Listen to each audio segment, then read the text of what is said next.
Hello, mathematicians. Today we are going to talk about triangles. First, we're going to talk about classifying triangles based on their angles. So an acute triangle has 3 acute angles.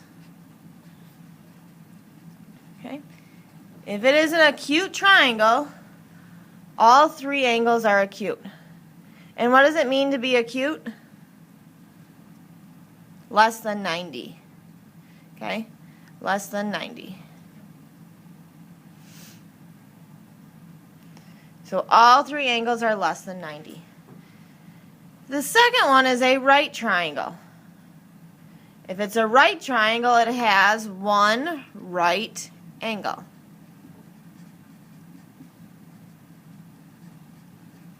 Okay? So a right triangle has 1 right angle. The last one is an obtuse triangle. Obtuse has 1 angle that is, what does it mean to be obtuse? Greater than 90. Obtuse triangle has 1 angle greater than 90. So acute, they're all less than 90. Right, there is 1 right angle. Obtuse, there is 1 angle greater than 90. That's if we classify it based on angles. Now we can talk about classifying triangles based on their sides.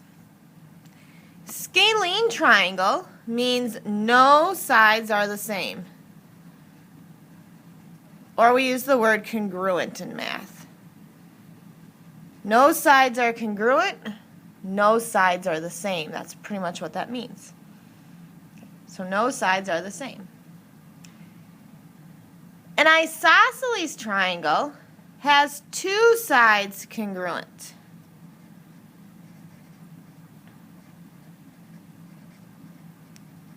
Two sides are congruent, or 2 sides are the same.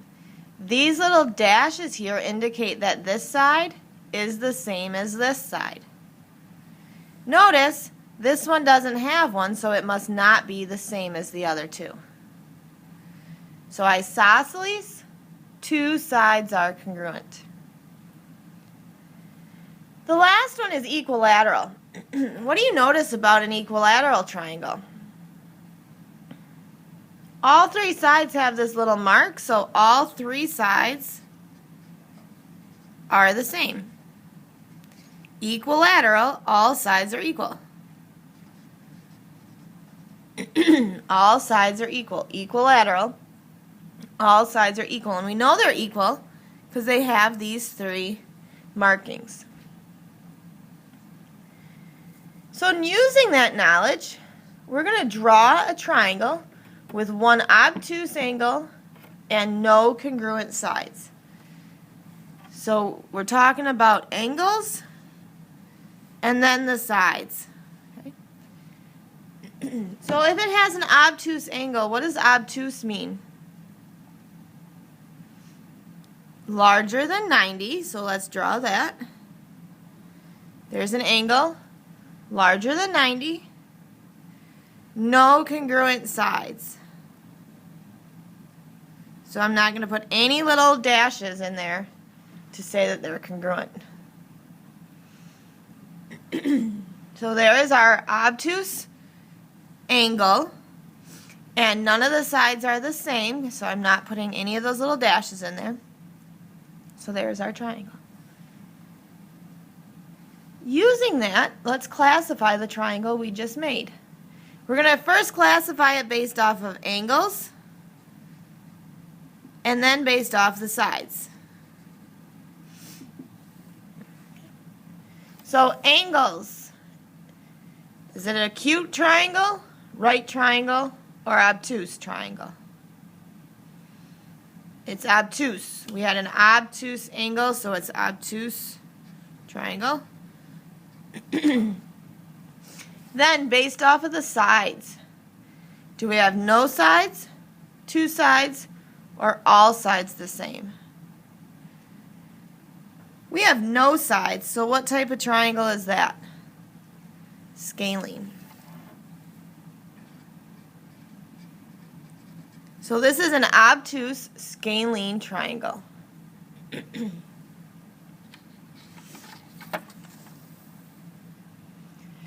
take a look at this triangle.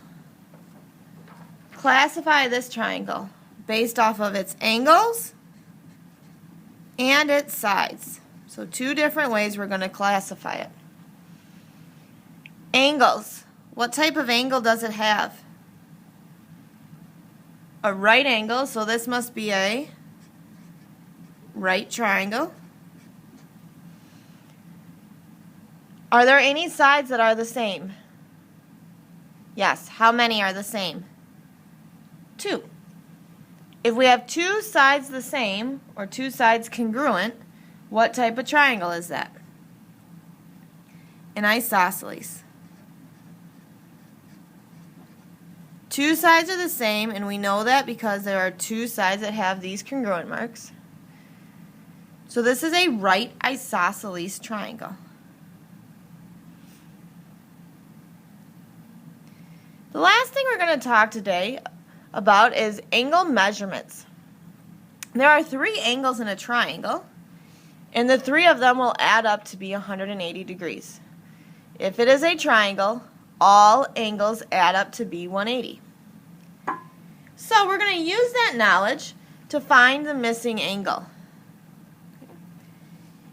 Here would be our missing angle. We're not sure what angle that is.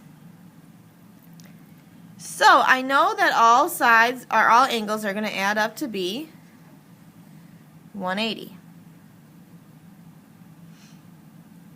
Okay, so let's add them all up. This one is 43 plus, what's this one? 90. How do we know that was 90? It's a right angle because of that little box. Plus, and we're not sure what this is, so let's just use our variable and we'll call it angle Z.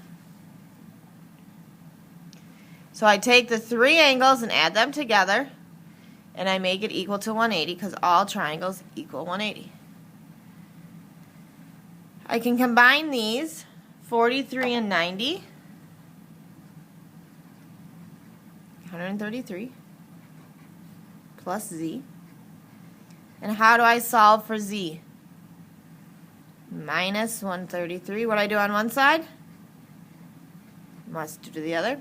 What happens here? They cancel. Z equals, this angle must be 47 degrees. Okay. Add up all 3 angles.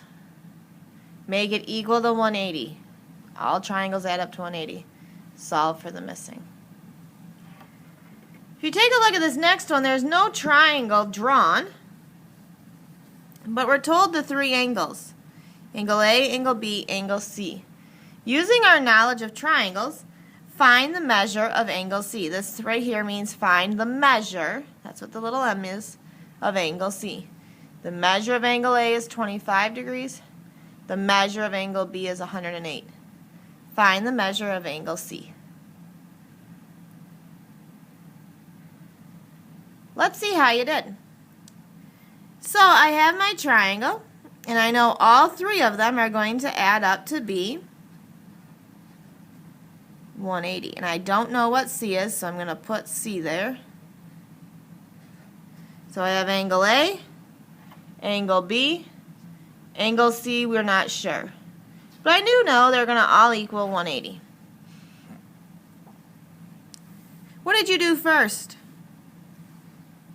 Put those 2 together. And when you put those 2 together, what do you get?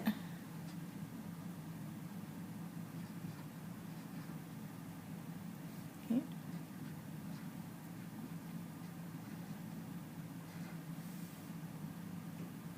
What did you do next to solve for C? Minus 133. What do I do on one side? Must do the other. What did we get for our value of C? Again, 47 degrees. Okay. So all 3 angles add up to 180. Solve for the missing angle of our triangle. Nice job today, mathematicians.